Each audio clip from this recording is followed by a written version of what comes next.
Israel और Hamas के बीच करीब 19 महीने से जंग जारी है और इस जंग का खामियाजा भुगतना पड़ रहा है आम नागरिकों को।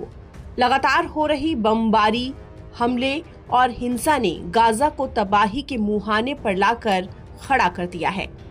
हमास इजराइल के इस जंग में गाजा के हजारों नागरिकों की जान जा चुकी है। हजारों लोग बेघर हो गए हैं और बुनियादी जरूरतें जैसे भोजन, पानी और दवा तक लोगों को मयस्सर नहीं है।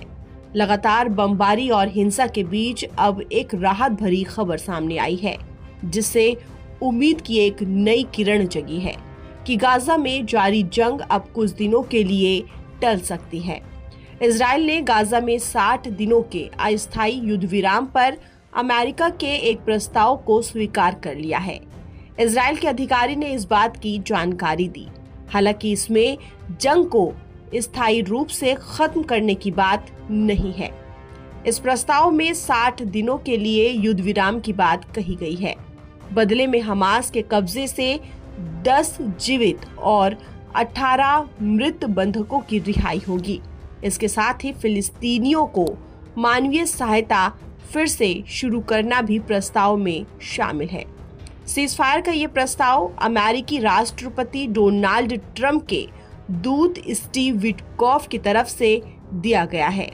हालांकि हमास का कहना है कि इस प्रस्ताव में उनकी मांगों को नहीं रखा गया है, लेकिन फिर भी वो इस पर विचार कर रहा है।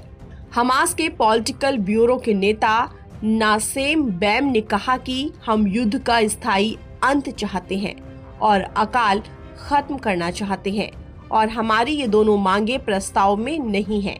फिर भी गाजा में हो रहे नरसंहार को रोकने के लिए अपनी पूरी जिम्मेदारी के साथ हम इस पर विचार कर रहे हैं। आपको बता दें कि हमास 3 मांगे कर रहा है।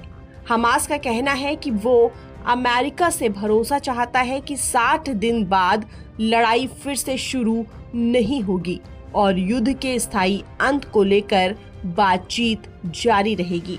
उसने दूसरी मांग ये की है कि गाजा में संयुक्त राष्ट्र के जरिए मानवीय सहायता भेजी जाए और तीसरी मांग ये है कि इजराइल की सेना 2 मार्च से पहले की स्थिति पर लौटे।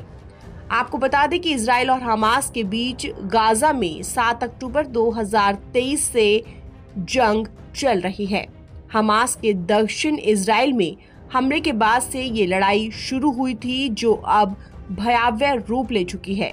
गाजा में हो रहे इजरायली हमलों में अब तक 54,000 से ज्यादा लोगों की जान जा चुकी है, जिनमें बड़ी तादाद में बच्चे और महिलाएं शामिल हैं। वहीं मानवीय मदद रोक देने की वजह से गाजा में लाखों लोग भूखमरी का सामना कर रहे हैं। ऐसे में अगर ये अस्थायी सीजफायर लागू होता है तो गाजा के लोगों के लिए ये जीवन दान साबित हो सकता है और शांति की ओर एक पहला कदम भी।